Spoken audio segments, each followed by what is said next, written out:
Pada malam pertama pernikahan kami, istriku meninggal dunia secara mendadak. Menganggap itu sebagai pertanda sial, aku pun menjual rumah kami. Namun, saat aku mengangkat kasur untuk pindahan, aku menjerit dan segera menelepon polisi. Pemandangan di depan mataku membuatku ketakutan setengah mati. Selamat datang di kanal pilihanmu. Hari itu adalah hari terpenting dan paling membahagiakan dalam hidupku. Seolah-olah memberkati kami, langit musim kemarau di Jakarta begitu cerah dan benderang, sinar matahari keemasan tumpah ruah seperti madu. Rumahku dan rumah Dewi, istriku, berada di sebuah kompleks kecil yang cukup dekat untuk dijangkau dengan berjalan kaki. Aku mengenakan beskap dan belangkon, pakaian pengantin adat Jawa, dan dadaku terasa mau meledak oleh kebahagiaan yang tak terlukiskan. Ini adalah perasaan yang sama sekali berbeda dibandingkan saat aku mendapat promosi di kantor atau saat membeli rumah pertamaku. Ini adalah kebahagiaan yang hangat, penuh, dan seolah mengisi setiap sel di tubuhku. Aku menatap Dewi, yang kini telah menjadi istriku. Wajahnya yang mengenakan kebaya merah anggun, dengan riasan paes yang begitu teliti, tetap memancarkan pesona alaminya yang pemalu dan lembut. Mata istriku yang hari itu berkilauan luar biasa mungkin disebabkan oleh rasa bahagia, sekaligus rasa tegang karena akan segera menjadi bagian dari keluarga baruku. Kami telah berpacaran selama 3 tahun, bukan waktu yang sangat lama, tetapi cukup untuk saling memahami dan percaya. Cinta kami tidaklah riuh atau penuh pamer. Bagaikan aliran sungai yang tenang, cinta kami diam-diam melewati kerikil kehidupan dan hari ini akhirnya tiba di lautan kebahagiaan. Gedung resepsi dipenuhi oleh suara tepuk tangan yang meriah, dan tawa dari sanak saudara serta teman-teman. Ibuku, Ibu Ratna, sudah sibuk sejak subuh. Mengenakan kebaya ungu yang indah, ibu menyambut para tamu dengan wajah berseri-seri. Setiap kali seseorang mengucapkan selamat seperti, Bu Ratna, pasti senang sekali ya dapat menantu secantik dan sebaik ini, ibu tidak bisa menyembunyikan senyum puasnya. Tentu saja, Dewi ini pembawa berkah, saya bersyukur sekali dia datang ke keluarga kami. Melihat ibu, hatiku menjadi hangat. Ayahku telah meninggal dunia sejak lama, dan ibu membesarkanku seorang diri dengan kerja keras. Harapan terbesar ibu adalah melihatku menikah dan membangun keluarga yang stabil. Dan hari ini, aku telah mewujudkan harapan itu. Prosesi sungkeman berjalan dengan hikmat. Aku dan Dewi bersimpuh di hadapan para orang tua, lalu di hadapan foto kakek, nenek, dan ayahku. Dalam hati aku berdoa, Ayah, dari surga, tolong jaga kami berdua agar bisa hidup rukun selamanya, punya banyak anak, dan bahagia. Saat aku mengangkat kepala, aku melihat Dewi diam-diam menyeka air matanya. Mungkin ia menangis karena akan meninggalkan keluarganya. Aku menggenggam tangannya dengan lembut. Mulai sekarang, keluargaku adalah keluargamu, dan ibuku adalah ibumu. Kalimat itu mengandung makna janji yang lebih kuat dari kata-kata apapun. Resepsi pernikahan kami diadakan di sebuah gedung mewah. Di tengah gemerlap lampu dan alunan musik yang merdu, kami naik ke atas panggung diiringi tepuk tangan yang tak henti-hentinya. Dengan tangan gemetar, aku memegang mikrofon dan mengucapkan terima kasih kepada kedua orang tua kami, serta teman-teman dan rekan kerja yang telah hadir. Lalu, aku menatap Dewi dan berkata dengan suara tercekat, Dewi, terima kasih sudah datang ke sisiku. Terima kasih sudah memilihku menjadi suamimu. Aku berjanji, mulai saat ini, aku, Budi, akan menjagamu, mencintaimu, dan membahagiakanmu seumur hidupku. Dewi menatapku dengan mata berkaca-kaca dan hanya mengangguk pelan tanpa berkata apa-apa. Namun aku tahu, anggukan kecil itu menyimpan seluruh kepercayaan di dunia. Kami berkeliling dari meja ke meja untuk menyapa para tamu. Teman-temanku menggodaku tanpa henti. Wah, Budi, hari ini dunia milikmu ya. Cepat kasih kami kabar baik. Ya, aku hanya tersenyum. Dalam kebahagiaan ini, aku merasa seperti orang paling beruntung di dunia. Ibu juga tidak bisa menyembunyikan kebanggaannya di samping kami. Ibu menepuk pundakku dan berkata, Anakku, sekarang kamu sudah benar-benar dewasa. Kamu harus benar-benar baik pada istrimu, ya? Aku mengangguk. Iya, Bu. Jangan khawatir. Aku akan melakukannya. Malam semakin larut, dan saat resepsi berakhir, para tamu satu persatu pulang. Aku dan Dewi mengucapkan selamat tinggal kepada semuanya. Ibu memberikan beberapa pesan kepada Dewi. Nak, kalau di rumah baru nanti, ada yang tidak nyaman? Bilang saja semuanya sama ibu. Ya? Jangan malu-malu. Dewi menjawab dengan patuh. Iya, Bu. Aku membimbing Dewi masuk ke mobil pengantin. Mobil itu melaju menuju rumah baru kami, sebuah apartemen kecil yang telah aku hias dengan sepenuh hati untuk pernikahan kami. Cahaya kota yang semakin menjauh di luar jendela mobil berkelip seperti bintang. Saat aku menoleh ke arah Dewi, ia sudah tertidur pulas dengan kepala bersandar di bahuku, mungkin karena kelelahan. Aku tersenyum dan mengecup rambutnya dengan lembut. Kebahagiaan ini akan kujaga dengan segenap hidupku, tekadku dalam hati. Mobil berhenti di lobi apartemen. Aku membangunkan Dewi dengan menggoyangkan tubuhnya perlahan. Istriku mengucek matanya yang masih mengantuk, menatapku, lalu tersenyum malu-malu. Aku mengangkatnya dalam gendonganku. Dewi menjerit kecil karena kaget dan malu, katanya, harus melewati ambang pintu seperti ini biar jadi pasangan sejati. Saat aku berkata sambil tertawa, sopir pun tersenyum senang dan mendoakan kebahagiaan kami. Aku menggendong istriku masuk ke dalam lift. Kehangatan tubuhnya dan aroma lembut dari rambutnya membuat jantungku berdebar kencang. Orang ini adalah istriku, wanita yang akan menemaniku seumur hidup. Pintu apartemen terbuka. Kamar pengantin kami dihias dengan sangat nyaman. Ibu dan beberapa teman dekat Dewi telah berusaha keras. Ruangan itu penuh dengan balon berwarna merah dan putih, dan di dinding tergantung foto pernikahan kami dalam ukuran besar. Di dalam foto itu, aku dan Dewi tersenyum begitu cerah. Dan yang paling mencolok adalah tempat tidur dengan spray set berwarna merah marun. Di atasnya, kelopak mawar ditaburkan. Di dalam ruangan, aroma mawar segar bercampur samar dengan bau cat baru yang belum sepenuhnya hilang. Dewi turun dari gendonganku dan berkeliling ruangan. Dengan mata berbinar-binar penuh kegembiraan, ia berkata, "Mas, ini indah sekali. Aku tidak menyangka akan seindah ini." Istriku berlari ke jendela dan membuka tirai. Dari jendela lantai 15, pemandangan malam kota yang gemerlap dan fantastis terhampar di depan mata. Aku senang kamu menyukainya. Mulai sekarang, ini adalah rumah kita. Aku mendekat dan memeluknya dari belakang. Kami bersandar di jendela, memandangi pemandangan malam kota dalam diam untuk beberapa saat. Hiruk-pikuk pesta pernikahan telah sirna, menyisakan ruang yang sunyi dan damai hanya untuk kami berdua. Aku merasakan sebuah ikatan yang sakral. Besok pagi saat kami membuka mata, kami bukan lagi individu yang terpisah, melainkan sebuah keluarga. Dewi membalikkan badan dan menghadapku. Ia telah menanggalkan gaun pengantin yang berat dan kini mengenakan piyama sutra putih yang sederhana. Di bawah cahaya lampu tidur yang lembut dan kekuningan, istriku tampak begitu murni dan bersinar. Dengan suara sedikit bergetar, istriku berbisik, "Mas Budi, ini semua masih terasa seperti mimpi. Aku tidak percaya aku benar-benar sudah menjadi istrimu." Aku tersenyum dan dengan lembut menyingkirkan rambut yang jatuh di keningnya. "Ini bukan mimpi, sayang." Aku menunjuk ke arah akta nikah yang telah kami bingkai dengan rapi di atas meja rias. Lihat, kertas putih, tulisan hitam, bahkan sudah ada tanda tangan dan stempelnya. Sekarang, bahkan jika langit terbelah dua pun, kamu tidak bisa lari dariku.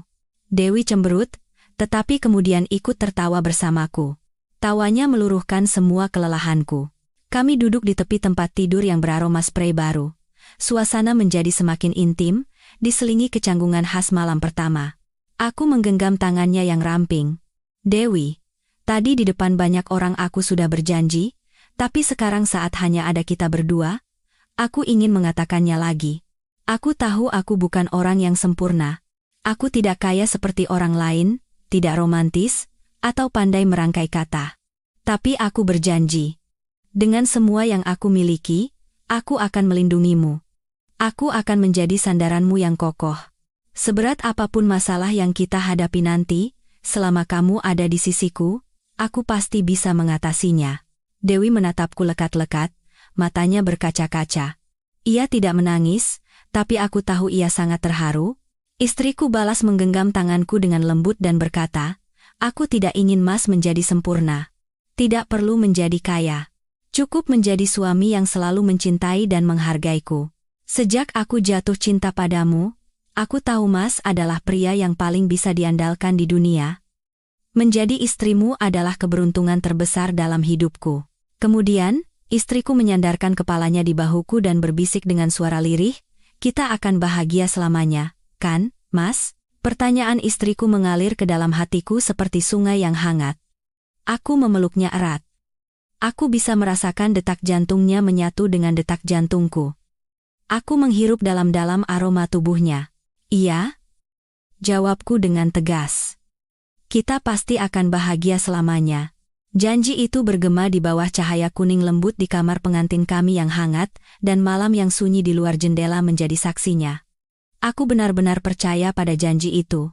Aku percaya pintu kebahagiaan yang sempurna telah terbuka lebar di hadapan kami. Namun, aku sama sekali tidak tahu.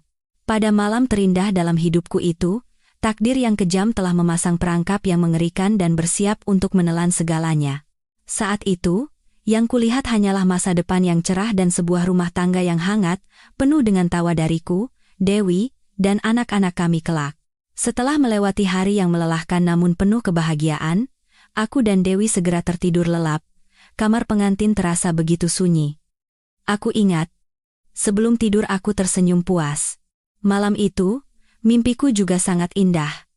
Dalam mimpi, kami berjalan bergandengan tangan di pantai yang cerah. Suara ombak terdengar, dan Dewi berceloteh riang tentang sesuatu. Tetapi saat itu, suara aneh membangunkanku dari mimpi yang damai itu. Awalnya, suara itu adalah rintihan yang sangat samar dan lemah. Dalam kantuk, aku membalikkan badan, berpikir mungkin Dewi sedang mengigau. Namun, suara itu menjadi semakin jelas dan mendesak. Suara itu bercampur dengan napas yang terengah-engah dan isakan seperti tertahan. "Dewi, kamu kenapa?" tanyaku tanpa membuka mata, masih diliputi kantuk, tidak ada jawaban. Hanya suara napas yang semakin cepat terdengar. Firasat buruk mulai merayap di dalam hatiku. Aku sontak bangkit dan segera menoleh ke samping. Di bawah cahaya remang-remang lampu tidur yang kami biarkan menyala, pemandangan mengerikan terpampang di depan mataku. Dewi meronta-ronta di atas tempat tidur. Ia tidak bisa berbaring diam. Tubuhnya kejang seolah mencoba untuk bangkit. Kedua tangannya mencengkeram dadanya, dan wajah cantiknya yang beberapa jam lalu merona bahagia kini pucat pasi seperti kertas. Bibirnya membiru, dan keningnya basah oleh keringat dingin.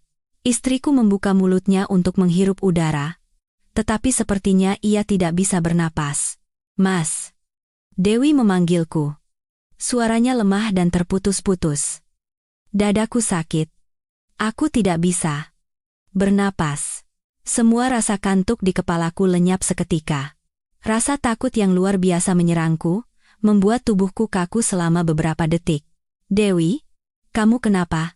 Aku melompat dari tempat tidur dan menopang tubuhnya. Tubuhnya sedingin es. "Jangan menakutiku. Ayo, coba bernapas. Pelan-pelan." Aku panik dan mengucapkan kata-kata tak beraturan. Bahkan aku sendiri tidak tahu apa yang kukatakan. Aku belum pernah melihat Dewi seperti ini. Ia adalah orang yang sehat, meskipun sedikit kurus, ia hampir tidak pernah sakit. Kenapa tiba-tiba menjadi seperti ini? Tolong. Dewi menggenggam tanganku. Kuku-kukunya menancap di kulitku seolah mencari pegangan. Tetapi tangannya pun gemetar tak berdaya. Pikiranku menjadi kalut. Aku segera meraih ponsel di meja samping tempat tidur. Tanganku begitu gemetar hingga aku salah menekan beberapa kali sebelum akhirnya berhasil menelepon 119. "Halo? 119, kan? Tolong. Istri saya. Istri saya tidak bisa bernapas, dan dadanya sangat sakit. Alamatnya di mana, Pak?" Aku meneriakkan alamat rumah kami ke telepon. Suaraku pecah karena ketakutan. Dari seberang telepon, seseorang mengatakan sesuatu tentang tetap tenang, tentang pertolongan pertama, tetapi tidak ada yang masuk ke telingaku. Aku melempar ponsel ke tempat tidur dan kembali memeluk Dewi. Istriku sepertinya sudah tidak bisa mendengar perkataanku lagi. Matanya mulai kehilangan fokus.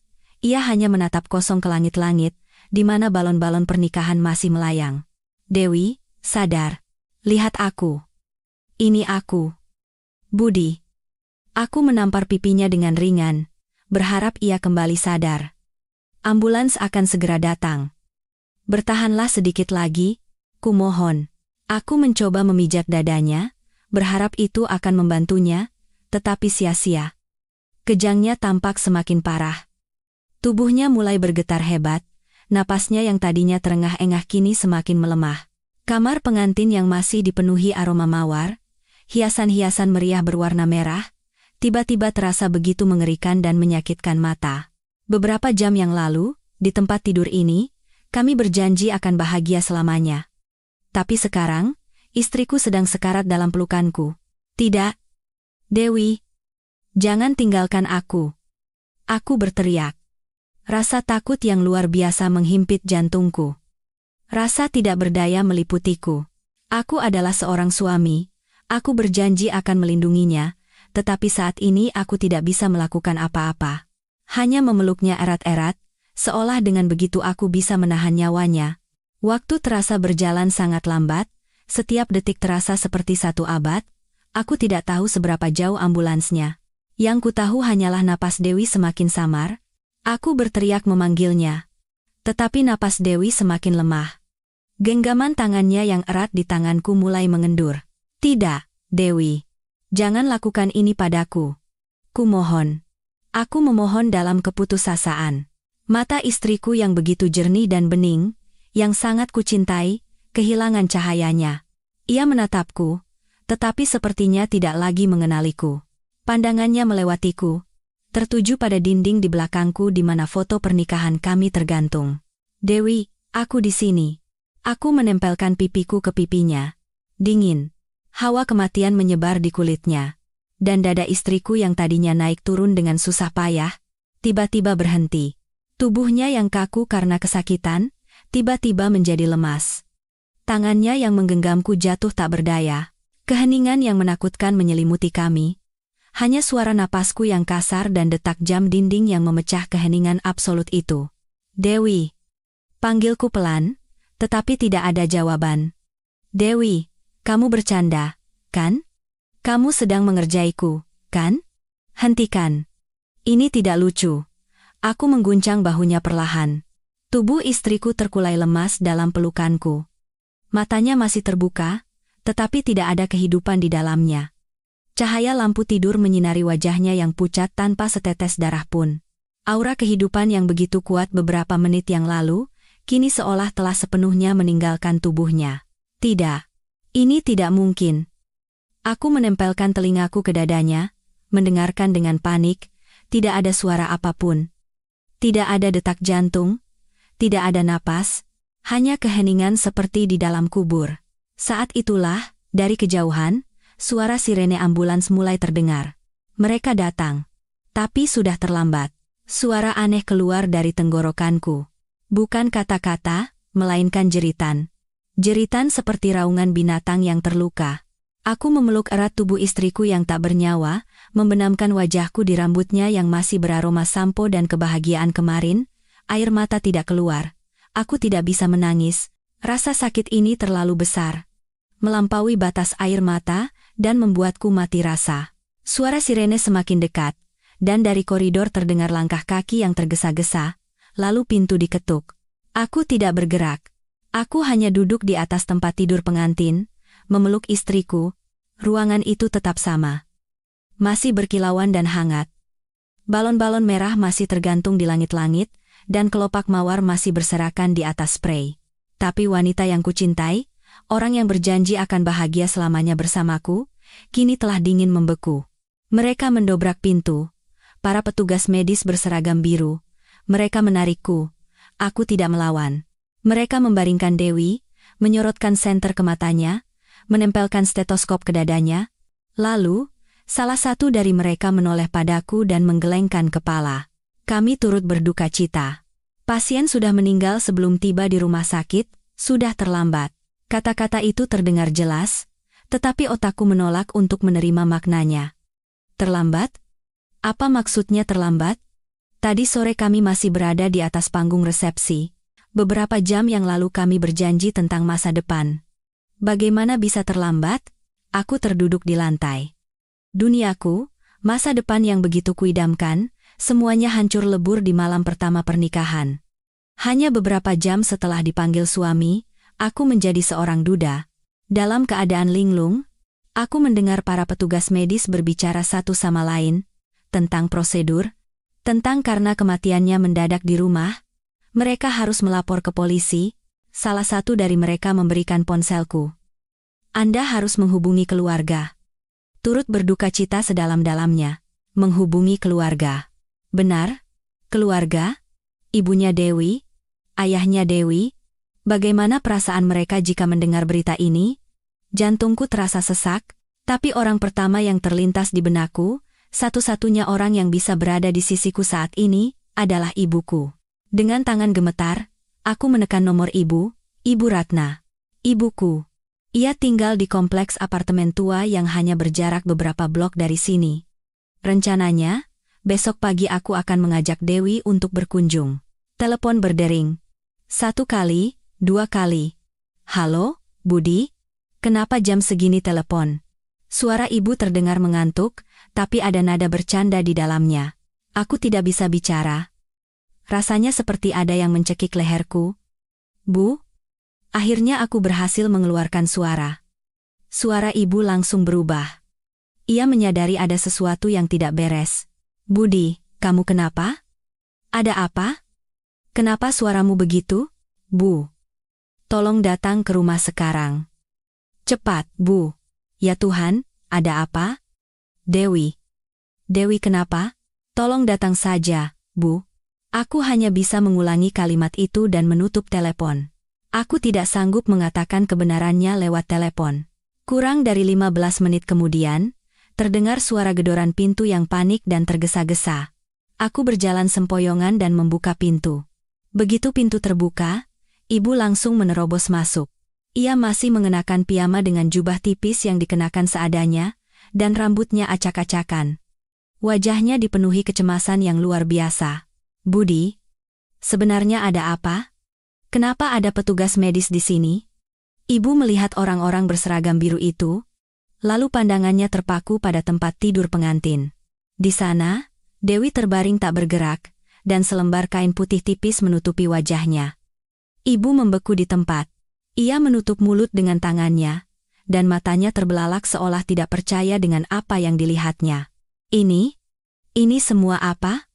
Budi? Dewi sedang tidur? Kenapa? Kenapa wajahnya ditutup kain? Ibu berjalan mendekati tempat tidur dengan suara bergetar. Seorang petugas medis mencoba menghalanginya dan berkata dengan suara rendah, "Ibu, kami turut berduka cita. Istri Bapak Budi telah meninggal dunia." 2 kata meninggal dunia menghantam ibu seperti palu godam. Kaki ibu lemas dan ia ambruk ke lantai. Bukan jatuh sepenuhnya, melainkan dalam posisi berlutut. Tidak.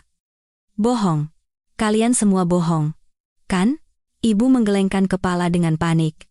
Tadi sore dia masih menyapaku, tersenyum begitu cerah. Menantuku. Ibu menoleh padaku dengan tatapan memohon. Budi, katakan ini tidak benar. Dewi hanya kelelahan. Kan? Dia hanya pingsan sebentar. Kan? Aku berdiri kaku seperti patung kayu. Aku menatap ibuku, wanita yang telah membesarkanku seorang diri dengan kerja keras, yang beberapa jam lalu begitu bahagia karena memiliki menantu. Hatiku terasa hancur berkeping-keping. Ibu. Hanya itu yang bisa kukatakan. Ibu tahu bahwa ia tidak memerlukan jawabanku lagi. Ibu menepis tangan petugas medis dan merangkak ke sisi tempat tidur, meraih tangan Dewi yang sudah dingin. Nak, menantuku, bangunlah. Kenapa kamu meninggalkan suamimu? Meninggalkan ibu ini? Ya Tuhan, langit begitu kejam. Ibu menundukkan kepalanya di tempat tidur dan mulai meraung-raung. Tangisannya merobek keheningan malam yang sunyi, begitu pilu dan penuh keputusasaan. Kemarin begitu indah. Bagaimana bisa hari ini menjadi hari berkabung? Budi, anakku, Ibu memukul-mukul dadanya seolah menghukum dirinya sendiri. Ini salahku. Semua ini salahku. Saat itu, aku tidak mengerti mengapa ibu mengatakan hal itu. Aku hanya berpikir bahwa ibu menyalahkan dirinya sendiri karena syok dan rasa sakit yang luar biasa. Aku tidak pernah membayangkan bahwa kata-kata ini salahku adalah pengakuan terselubung yang menyembunyikan kebenaran yang mengerikan. Aku hanya mendekat dan meletakkan tanganku di pundaknya. Kami, ibu dan anak, telah hancur bersama di hadapan tragedi yang tak terbayangkan ini. Bahkan sebelum tangisan ibu mereda, polisi tiba. Karena kematian Dewi mendadak dan penyebabnya tidak jelas, kedatangan mereka adalah bagian dari prosedur. Seorang detektif senior dan seorang detektif muda masuk ke kamar pengantin. Suasana segera menjadi tegang dan menyesakan. Aroma mawar, bau alkohol sisa resepsi kemarin, bercampur dengan duka dan udara formalitas hukum, ruangan yang dipersiapkan untuk cinta dan kebahagiaan ini kini telah menjadi tempat kejadian perkara. Detektif senior menatapku. Matanya menunjukkan simpati, tetapi ia harus melakukan tugasnya. Bapak Budi, suami korban, benar? Aku mengangguk. Kata korban terdengar begitu asing dan dingin. Dia adalah istriku, Dewiku. Bisa ceritakan kronologinya? Sebelum kejadian, apakah ada pertengkaran atau perdebatan antara Anda berdua? Aku menggeleng. Tidak. Sama sekali tidak. Kami baru menikah sore tadi. Suaraku serak. Apakah korban memiliki riwayat penyakit? Penyakit jantung atau asma, misalnya? Tidak. Istri saya sangat sehat. Paling-paling hanya flu ringan sesekali. Aku menjawab seperti mesin. Aku benar-benar percaya begitu. Dewi tidak pernah mengeluh tentang kesehatannya. Ibu, meskipun matanya bengkak, berusaha membelaku. Pak Detektif, saya ibunya Budi. Anak-anak saya ini saling mencintai. Dewi itu anak yang baik dan penurut. Mungkin dia tiba-tiba masuk angin atau salah makan. Keluarga kami sedang kalut, mohon pengertiannya. Detektif muda berkeliling ruangan, mencatat sesuatu di buku catatan kecilnya. Pandangannya melewati tumpukan kado pernikahan di sudut ruangan, botol anggur yang belum habis di atas meja, lalu berhenti pada foto pernikahan besar yang tergantung di dinding. Foto di mana aku dan Dewi tersenyum begitu cerah. Kontras antara foto itu dan jenazah yang terbaring dingin di atas tempat tidur begitu kejam. Sesuai prosedur, kata detektif senior, untuk memastikan penyebab kematian yang pasti, jenazah harus dibawa ke rumah sakit untuk diotopsi. Mohon kerjasamanya. Jangan. Aku berteriak. Ini adalah jeritan keduaku malam ini. Jangan bawa istri saya kemana-mana. Dia istri saya. Aku berlari seolah ingin melindungi dan memeluk Dewi. Aku tidak ingin siapapun membawanya pergi. Aku tidak ingin mereka menyayat tubuhnya. Ibu dan detektif muda itu bersusah payah menahanku. Budi, tenanglah, biarkan Pak Detektif bekerja. Kamu harus tegar demi Dewi. Ibu mengguncang bahuku sambil menangis. Demi Dewi? Aku tertawa seperti orang gila. Istriku sudah meninggal. Apalagi yang bisa dilakukan? Akhirnya aku menyerah. Tidak ada lagi tenaga yang tersisa. Aku terduduk dan menyaksikan mereka melakukan tugas mereka. Mereka mengambil foto, membuat catatan, dan memasukkan Dewi ke dalam kantong jenazah bersleting. Suara resleting yang ditutup bergema di dalam ruangan. Suara yang begitu kering dan kejam. Suara itu membelah duniaku menjadi dua selamanya. Mereka membawa istriku keluar dari kamar pengantin, keluar dari apartemen yang bahkan belum sempat ia kenali. Aku ingin mengikuti, tetapi kakiku seolah terpaku di lantai. Pintu lift tertutup, membawa serta cinta, kebahagiaan, dan masa depanku. Suara sirene ambulans dan mobil polisi meraung, lalu semakin mengecil dan hilang di telan malam. Ruangan itu tiba-tiba terasa begitu luas dan kosong. Ibu masih duduk di tempatnya, menangis tanpa suara. Aku berdiri dan berjalan, seperti orang yang berjalan dalam tidur. Semuanya masih sama. Kelopak mawar di tempat tidur berserakan, menempel pada bekas kehangatan tubuh yang kini layu. Aku tidak tahu apakah itu keringat kesakitan Dewi atau air mataku. Piyama sutra putih Dewi tergantung di kursi, dan di depan pintu kamar mandi, sandal rumahnya tertata rapi. Di dinding, Dewi dalam foto pernikahan tersenyum. Senyum itu kini seperti belati yang menusuk jantungku.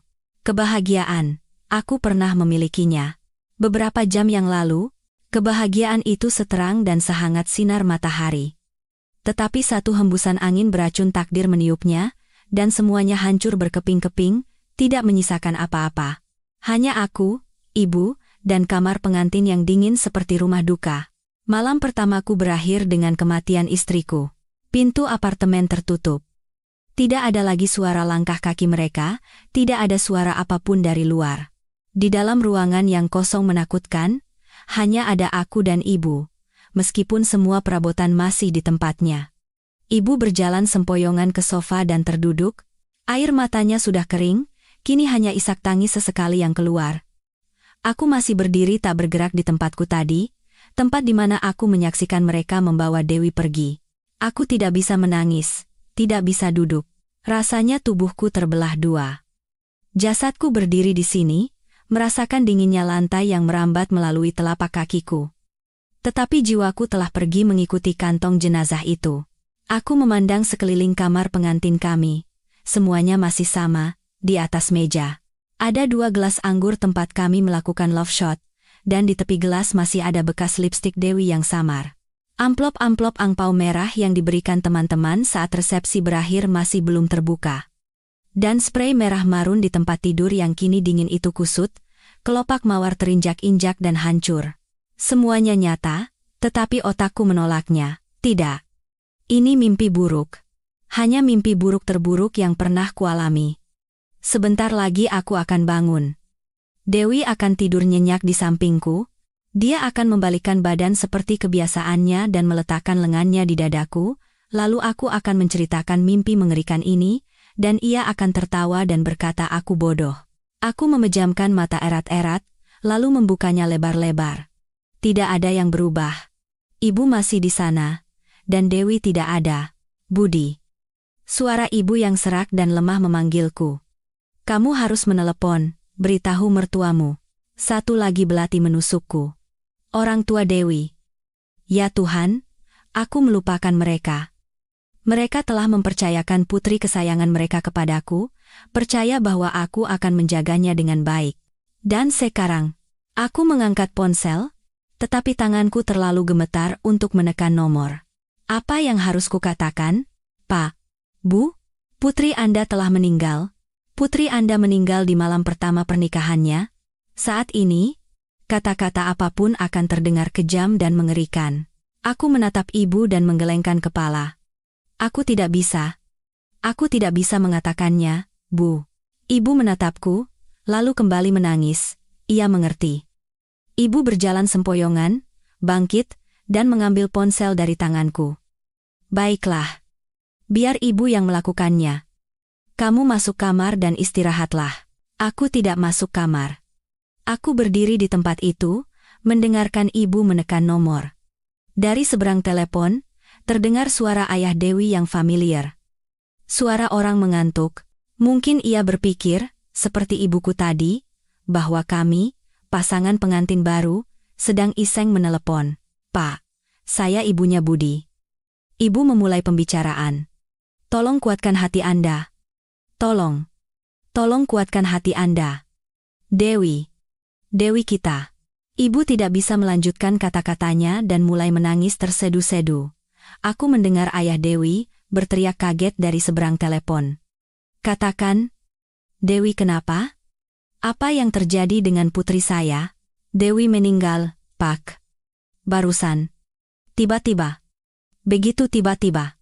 Setelah keheningan singkat, aku bisa mendengarnya dengan sangat jelas bahkan melalui telepon, suara jeritan yang memilukan dari seberang sana.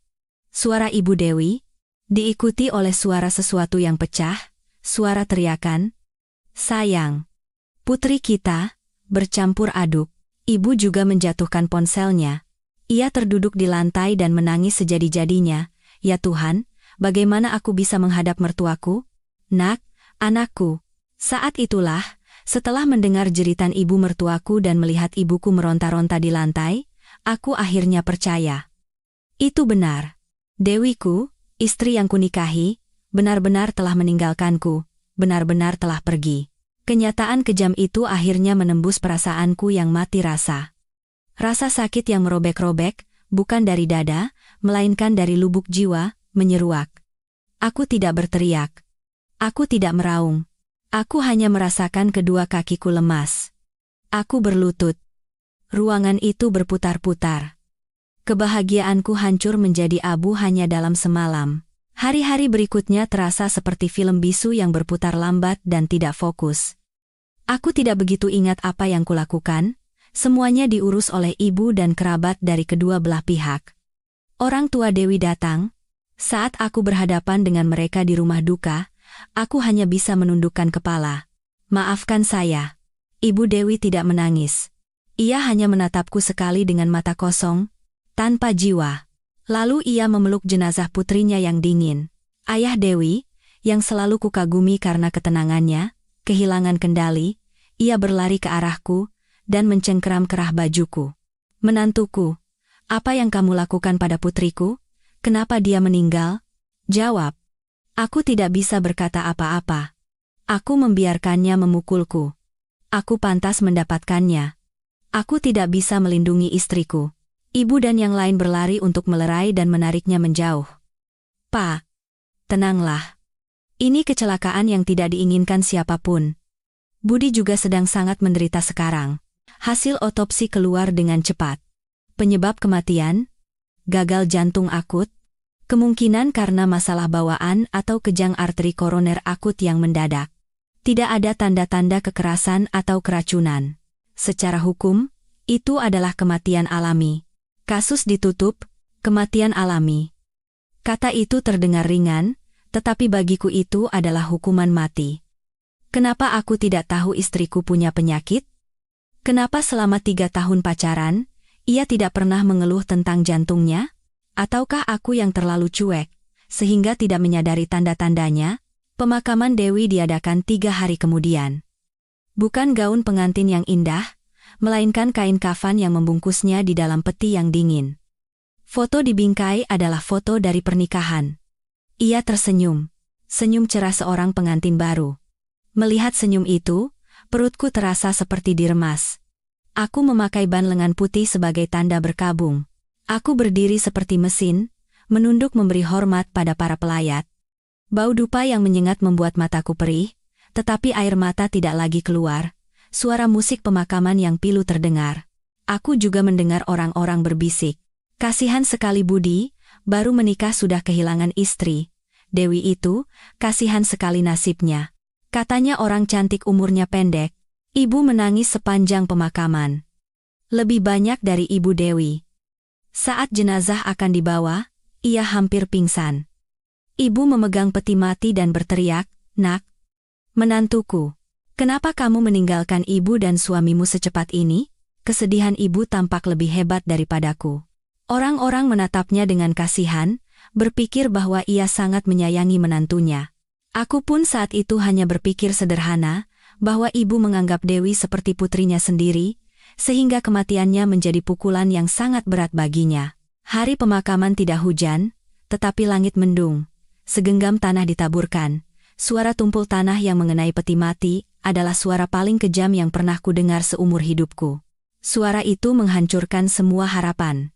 Mengubur cintaku, mengubur janji untuk bahagia selamanya. Setelah semua orang pulang, hanya aku dan ibu yang tersisa di depan makam yang baru. Ibu meletakkan seikat bunga lili putih dan berbisik, "Nak, beristirahatlah dengan tenang." Ibu minta maaf. Aku tidak mengerti apa yang ibu sesalkan. Aku hanya merasakan penyesalan tak berujung yang menggerogoti diriku sendiri. Malam itu, seandainya aku tidak tidur terlalu lelap, seandainya aku menyadarinya beberapa menit lebih awal, seandainya aku tahu cara melakukan pertolongan pertama, ribuan seandainya mengacaukan pikiranku, membuatku tidak bisa bernapas. Hari-hari berikutnya, aku hidup dalam penyesalan. Aku tidak kembali ke apartemen itu. Aku pindah ke rumah ibu, tetapi tidak bisa tidur. Jika aku memejamkan mata, pemandangan malam itu muncul kembali. Dewi yang meronta-ronta di tempat tidur, wajahnya yang pucat, tangannya yang berusaha meraihku. Suara bisikannya, "Tolong," terus terngiang di telingaku. Aku sering terbangun dengan keringat dingin membasahi tubuh. Mimpi buruk itu menyiksaku siang dan malam. Sudah 2 minggu sejak Dewi dimakamkan. Selama 2 minggu itu, aku hidup seadanya di apartemen tua ibu seperti orang linglung. Aku tidak punya keberanian, juga tidak punya keinginan untuk kembali ke apartemen di lantai 15 itu. Rumah yang telah kuhias dengan sepenuh hati itu kini menjadi tempat yang penuh kenangan mengerikan, tempat yang menjadi saksi tragedi dalam hidupku. Tapi aku tidak bisa menghindarinya selamanya. Aku butuh pakaian ganti, dan aku harus mengambil dokumen penting untuk diserahkan ke kantor tempatku mengambil cuti. Melihatku bangkit, ibu buru-buru berkata, "Kamu butuh sesuatu? Biar ibu yang ambilkan.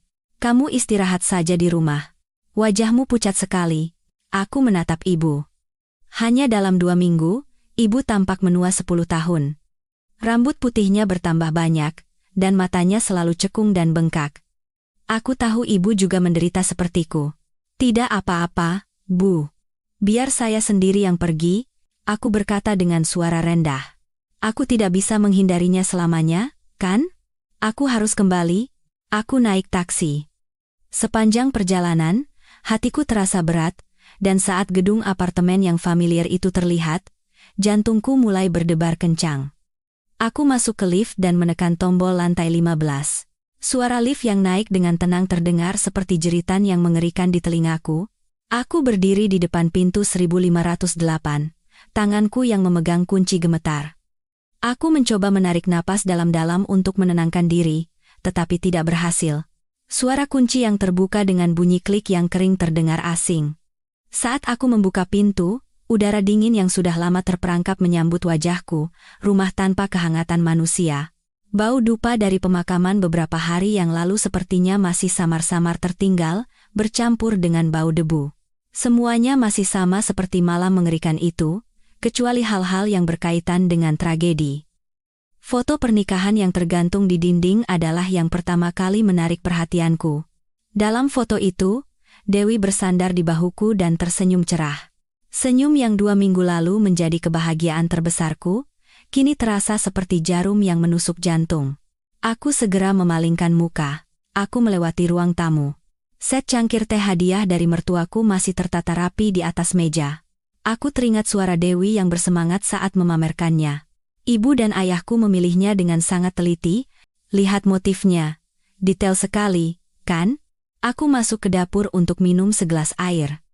Di atas rak, 2 cangkir pasangan yang kami beli saat berlibur ke desa pengrajin keramik di Kasongan masih berjajar rapi. Yang biru milikku, yang merah muda milik istriku. "Mas biru, aku merah muda. Kita benar-benar pasangan?" Ya, tanpa sadar aku meraih cangkir merah muda itu. Dingin sekali. Sedingin tangan istriku malam itu. Aku tidak jadi minum. Aku masuk ke kamar mandi. Di atas rak, handuk kuning dengan sulaman kelinci kecil yang biasa dipakai Dewi masih tergantung. Di sebelahnya, sikat gigi berwarna lemon milik istriku tertancap di gelas. Aku teringat saat kami sering berdesakan di depan cermin setiap pagi. Istriku sibuk mencuci muka, aku bercukur, dan kadang-kadang kami saling mencipratkan air sambil bercanda. Rutinitas biasa dan sederhana itu kini menjadi kemewahan yang tidak akan pernah bisa kumiliki lagi. Terakhir, tempat yang paling kutakuti, kamar tidur. Aku mendorong pintu dengan hati-hati. Ruangan itu sudah rapi. Pasti ibu yang membereskannya. Sprei merah marun dari malam pertama telah hilang. Kelopak mawar dan balon juga sudah dibersihkan. Tempat tidur itu kini ditutupi sprei abu-abu polos. Tetapi, sekeras apapun ibu mencoba menghilangkan jejaknya, udara tragedi masih kental di sini. Disinilah tempat Dewi meninggalkanku. Tepat di tempat tidur ini, aku membuka lemari pakaian. Di satu sisi ada pakaianku, di sisi lain pakaian istriku. Aku mengambil beberapa kemeja dan celana dengan asal, tetapi pandanganku tidak lepas dari pakaian-pakaian istriku. Baju kantor yang ia pakai setiap hari, gaun bermotif bunga yang sering ia pakai saat kencan di akhir pekan, dan kaos usang yang sering ia pakai di rumah. Seperti orang kesurupan, aku mengambil kaos usang itu. Aku mendekatkannya ke hidung. Meskipun samar, aroma istriku, bau matahari, bau deterjen, dan bau khas kulitnya masih tertinggal. Aku tidak tahan lagi. Dinding emosi yang kaku dan telah kubangun dengan susah payah selama 2 minggu terakhir, runtuh. Aku terduduk di lantai. Aku memeluk erat pakaian istriku di dada dan membenamkan wajahku. Tangisan yang kutahan selama pemakaman, air mata yang kutelan paksa di depan mertuaku, kini tumpah ruah. Aku menangis tanpa suara. Aku menangisi istriku yang malang. Aku menangisi pernikahanku yang berakhir, hanya dalam beberapa jam. Aku menangisi diriku sendiri. Aku menangisi semua janji dan masa depan kami yang bahkan belum sempat dimulai.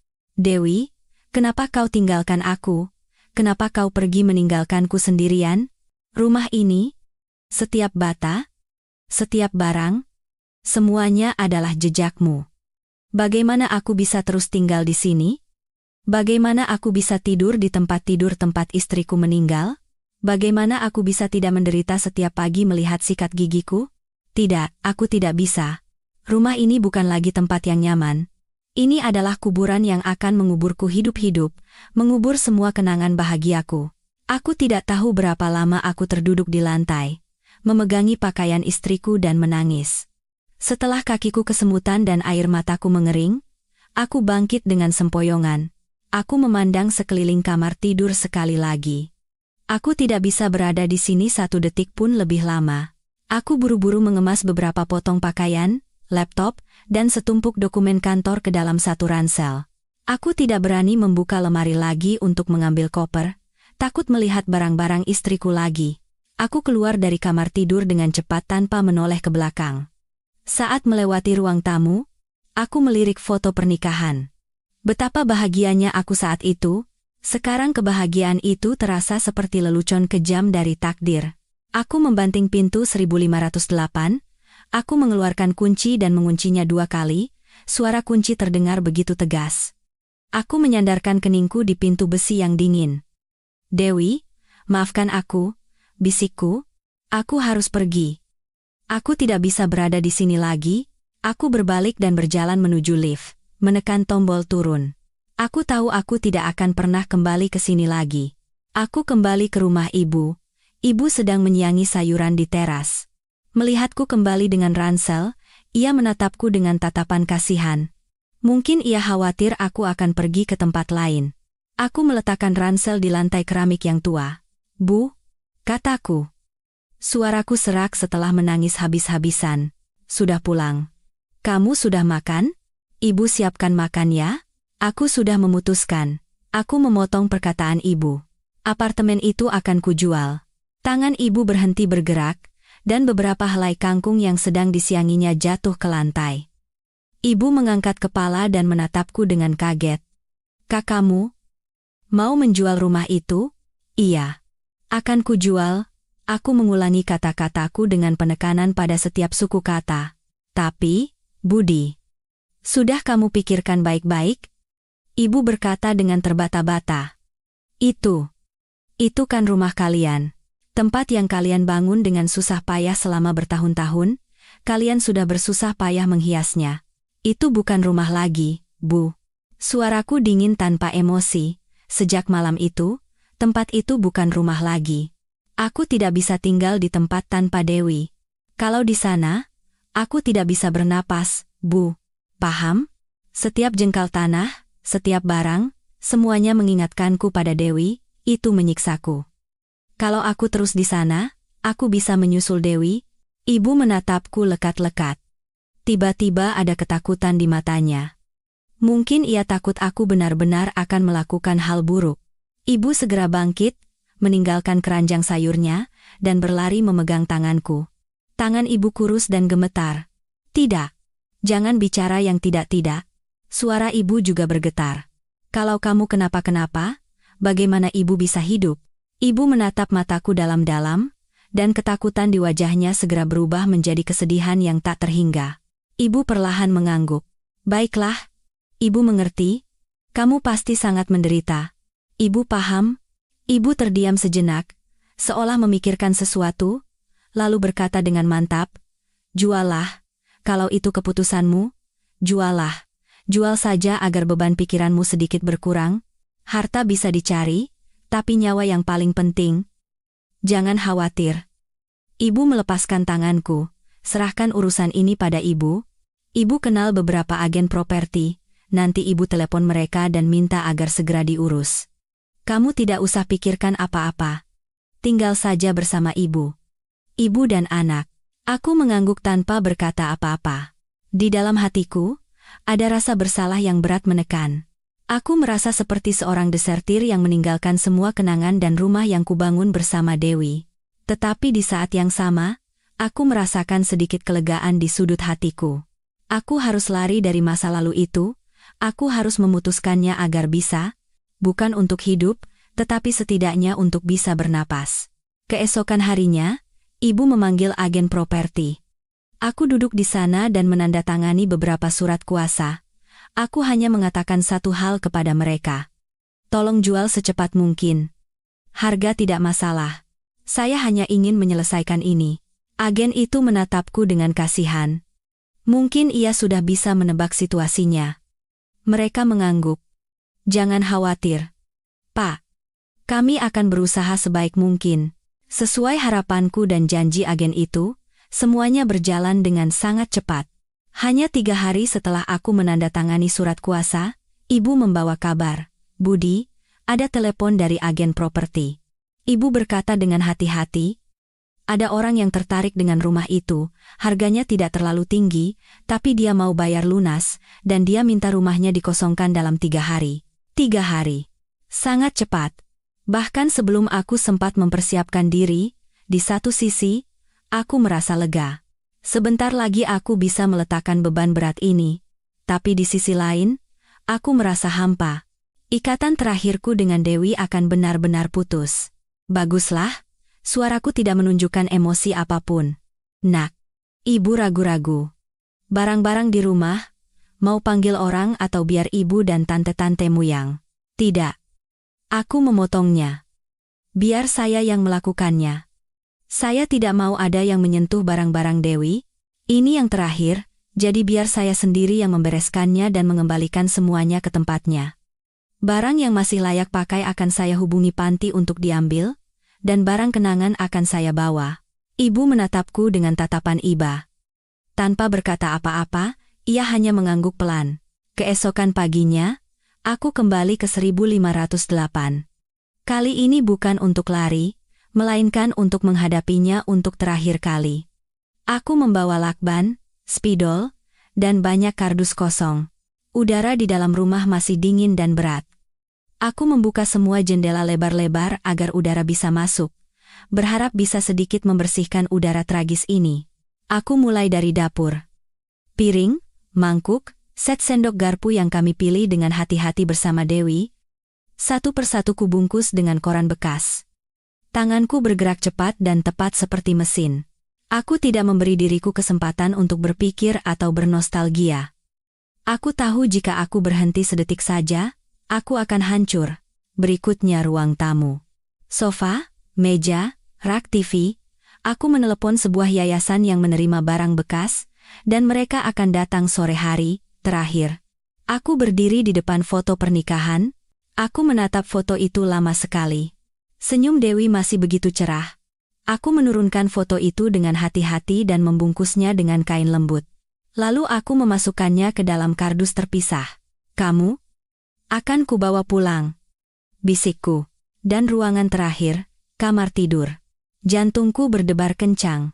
Aku sudah mempersiapkan diri, tetapi saat masuk, napasku terasa sesak. Aku membuka lebar-lebar pintu lemari, pakaianku asal kumasukkan ke dalam satu kardus. Lalu pakaian istriku. Aku berhenti. Aku terduduk di lantai. Aku melipat satu persatu gaun, kemeja, dan piyama istriku dengan rapi. Dengan hati-hati dan teliti, seolah takut menyakitinya. Aroma istriku masih tertinggal. Aku pikir aku tidak akan menangis lagi. Tetapi saat aku memegang sweter berwarna mustar kesukaannya, air mataku kembali mengalir. Baju ini adalah oleh-oleh saat aku dinas ke Bandung. Betapa senangnya Dewi waktu itu. Aku tidak tahu berapa lama aku duduk di sana. Tiba-tiba sinar senja masuk miring melalui jendela. Aku harus bergegas. Orang-orang dari yayasan akan segera datang. Aku membereskan lemari dan meja rias, kosmetik, jepit rambut, aksesori murah kesayangan istriku, semuanya kumasukkan ke dalam kardus terpisah. Kini yang tersisa hanyalah tempat tidur. Tempat tidur pernikahan tempat tragedi itu terjadi. Aku sudah memberitahu yayasan bahwa aku akan menyumbangkan tempat tidur ini juga. Mereka bilang akan lebih mudah diangkut jika dipisah, setidaknya kasur dan rangkanya. Aku melepas sprei abu-abu itu. Di bawahnya ada kasur pegas yang tebal, berat sekali. Aku mengerahkan seluruh tenagaku untuk memiringkan kasur dan menyandarkannya ke dinding. Saat aku mengangkat kasur sekitar setengahnya dari rangka kayu, sebuah benda kecil jatuh dari celah antara kasur dan sandaran kepala tempat tidur dengan bunyi tuk. Aku terkejut. Aku buru-buru menurunkan kasur dengan bunyi gedebuk yang membuat debu beterbangan. Aku berlutut dan melihat ke bawah tempat tidur, tetapi tidak ada apa-apa. Apa aku salah dengar? Tidak. Aku yakin mendengarnya. Aku membungkuk dan menyinarinya dengan senter ponsel. Tidak ada. Aku mengerutkan kening. Apa jatuhnya dari atas? Bukan dari bawah? Dengan susah payah, aku mengangkat lagi sudut kasur. Kali ini aku memeriksanya lebih teliti. Kasur ini pas sekali dengan rangka kayunya. Mungkin benda itu tidak jatuh keluar, melainkan jatuh ke dalam rangka kayu atau berada di atas bilah-bilah penyangga. Aku mengerahkan seluruh tenaga untuk mengangkat kasur yang berat itu dan memindahkannya sepenuhnya ke samping, menyandarkannya ke dinding. Dan aku melihatnya. Di sudut paling dalam, di atas bilah penyangga dekat sandaran kepala, benda itu tergeletak, sebuah kotak kecil.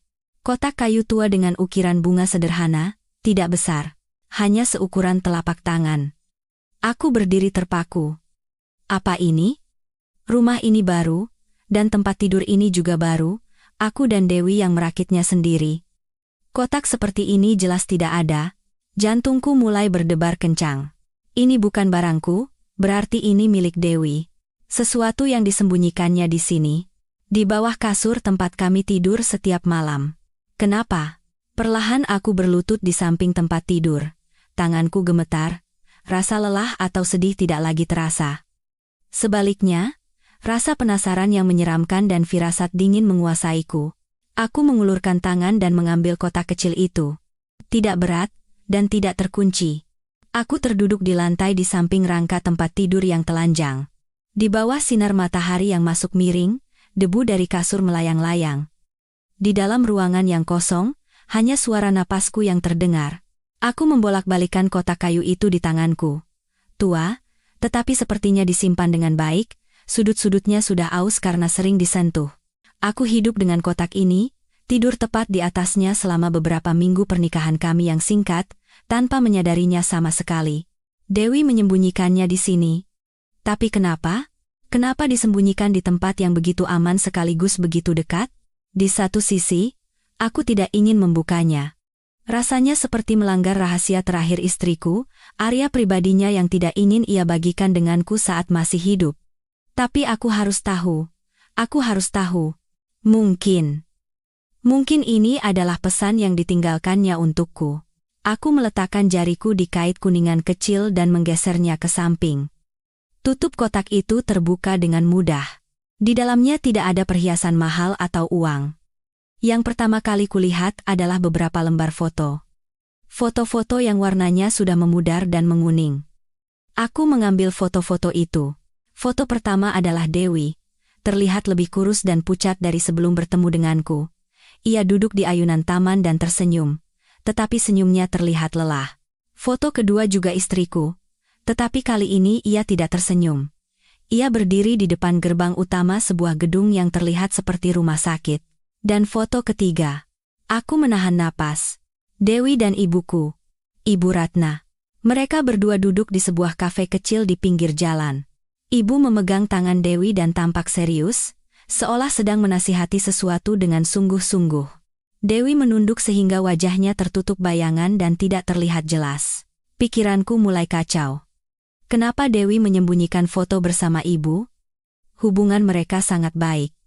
Ibu selalu menyayangi Dewi dan menganggapnya seperti putri sendiri. Aku menyingkirkan foto-foto itu. Di bawahnya ada setumpuk surat, sekitar 5 atau 6 pucuk surat diikat rapi dengan benang sutra merah. Benang yang biasa dipakai untuk membungkus kado. Dengan tangan gemetar, Aku membuka ikatan itu. Surat-surat itu tidak berada di dalam amplop, melainkan berupa kertas dari buku catatan siswa yang dilipat 4. Aku membuka surat pertama, tulisan tangan ini. Aku langsung mengenalinya. Tulisan tangan ibuku. Nak. Aku mulai membaca. Semakin kubaca, tanganku semakin gemetar. Aku harus menggigit bibirku kuat-kuat agar tidak bersuara. Masalah ini, Budi sama sekali tidak boleh tahu. Mengerti, kalau dia tahu, dia akan hancur. Pernikahannya bisa batal. Ibu tahu? Ibu egois melakukan ini. Tapi ibu hanya ingin putra ibu bahagia. Melihatnya begitu bersemangat mempersiapkan pernikahan, ibu tidak tega mengatakannya. Kamu juga mencintainya, kan? Jadi kamu pasti mengerti perasaan ibu. Jadi jangan khawatir. Zaman sekarang medis sudah canggih. Untuk sementara kita rahasiakan dan berobat saja.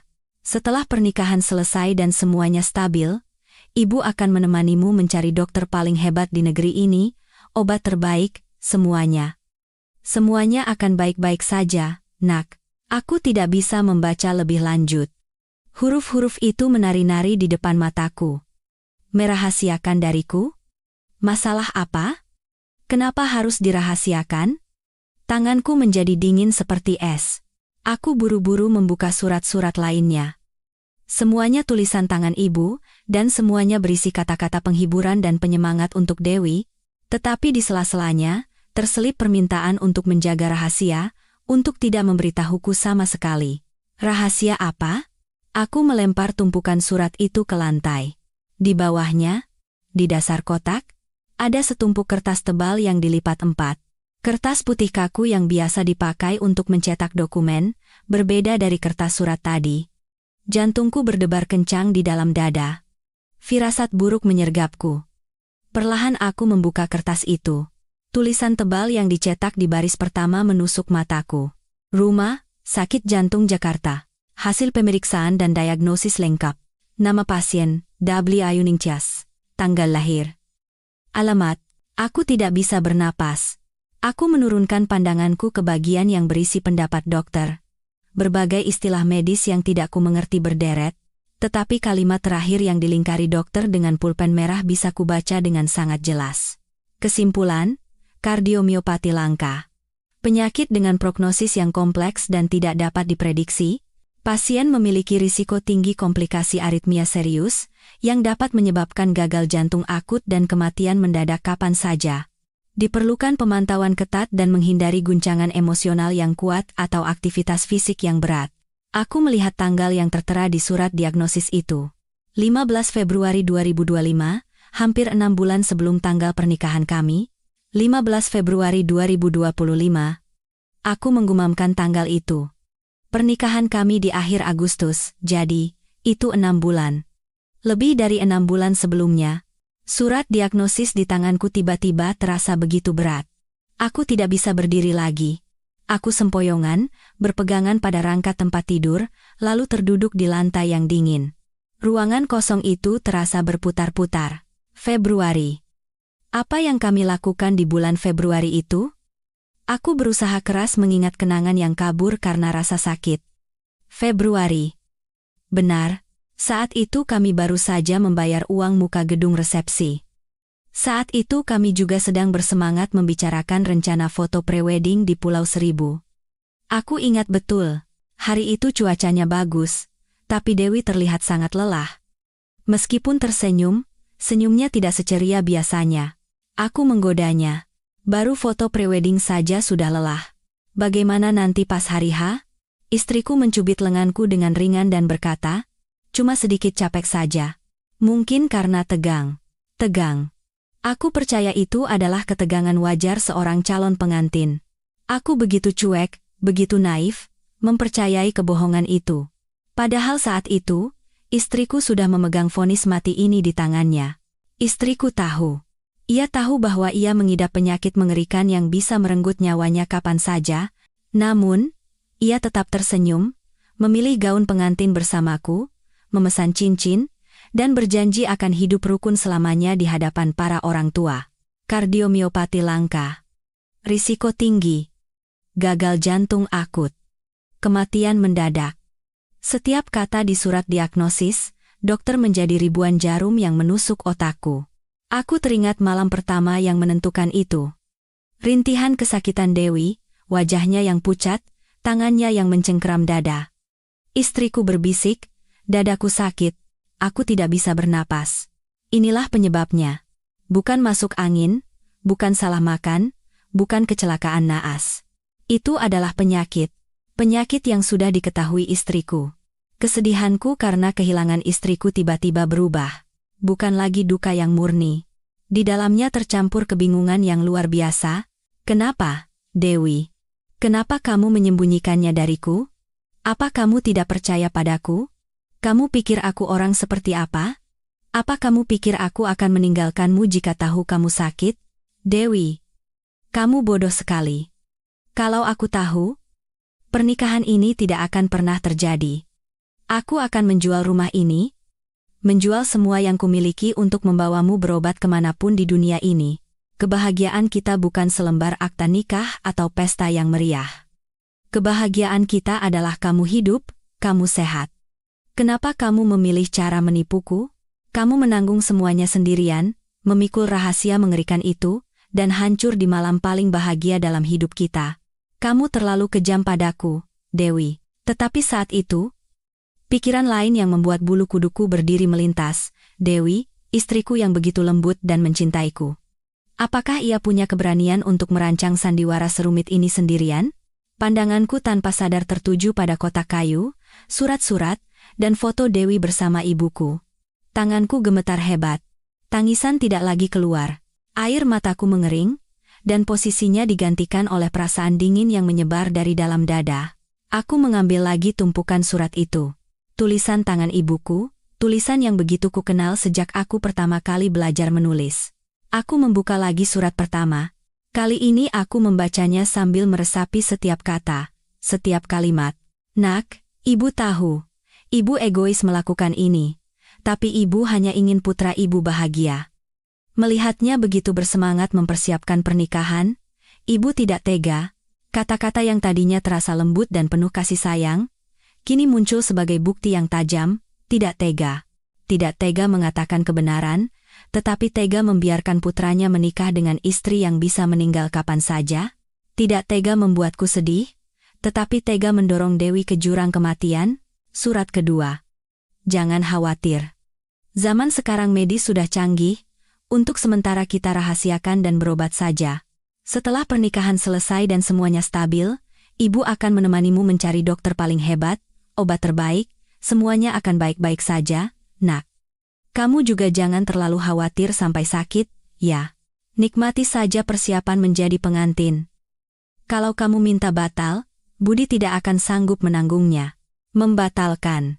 Jadi Dewi sempat ingin membatalkannya. Ibuku, ibu kandungku, yang merencanakan semua ini. Ibu bukan hanya tahu. Ia adalah dalangnya. Aku mengambil foto mereka berdua. Kafe di pinggir jalan itu, sekarang aku mengenalinya. Terletak di dekat Rumah Sakit Jantung Jakarta. Foto ini mungkin diambil tepat setelah Dewi menerima hasil diagnosis. Saat itu, wajah Dewi tertutup karena menunduk, dan ibu menggenggam erat tangannya. Genggaman tangan itu dulu mungkin kuanggap sebagai penghiburan. Tapi sekarang aku melihatnya dengan jelas. Itu adalah genggaman tangan bujukan, paksaan. Ibu menggunakan cintaku untuk menjerat Dewi, memaksanya diam. Semuanya tiba-tiba meledak di kepalaku. Kepingan-kepingan yang berserakan dalam sekejap menyatu menjadi satu gambar utuh, gambar yang mengerikan. Aku teringat pemakaman Dewi. Ibu menangis, lebih banyak dari ibu Dewi. Meronta-ronta, berteriak, memukul dada, dan terus mengulanginya. Ini salahku, ya Tuhan, semua ini salahku. Nak, ibu minta maaf. Saat itu, aku dan semua orang mengira ibu melakukannya karena kesedihan kehilangan menantu yang dicintainya. Aku mengira ibuku adalah mertua terbaik di dunia. Bukan, itu bukan air mata kesedihan. Itu air mata rasa bersalah. Ibu menangis bukan karena Dewi meninggal, ibu menangis karena rencananya gagal. Ibu menangis karena keajaiban yang diharapkannya tidak terjadi. Ibu mempertaruhkan nyawa Dewi dalam sebuah perjudian pernikahan, dan ia kalah dalam perjudian itu. Kematian istriku bukanlah tragedi takdir. Itu adalah hasil dari penyembunyian yang disengaja dan tipu daya yang kejam. Aku merasa kasihan pada Dewi. Sangat kasihan sampai hatiku hancur. Istriku harus menanggung ketakutan akan penyakitnya sendirian. Dan ia terjebak di tengah-tengah. Di satu sisi, cintanya padaku dan ketakutannya akan melukaiku. Di sisi lain, tekanan dari ibuku, orang dewasa yang dihormatinya. Istriku memilih diam, dan bayarannya adalah nyawanya sendiri. Dan ibu.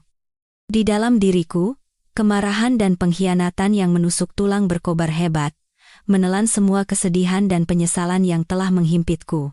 Aku sontak berdiri. Aku tidak lagi membereskan barang. Tumpukan kardus, barang-barang yang berantakan, semuanya kubiarkan begitu saja. Aku buru-buru mengantongi surat diagnosis, tumpukan surat, dan foto-foto itu. Aku memasukkan semuanya ke dalam ransel yang tadi akan kugunakan untuk membawa pakaian. Aku tidak bisa tinggal di sini satu detik pun lebih lama. Aku harus pulang. Aku harus berhadapan dengan ibu. Aku harus mendengar kebenaran ini langsung dari mulutnya. Aku berlari keluar pintu. Hampir berlari. Aku membanting pintu 5008 kali ini. Aku tidak lagi merasakan penyesalan atau kesedihan. Hanya kemarahan sedingin es yang kurasakan. Aku harus mencari jawaban. Aku tidak naik taksi. Aku berlari lurus ke depan setelah meninggalkan 1508. Aku tidak menunggu lift.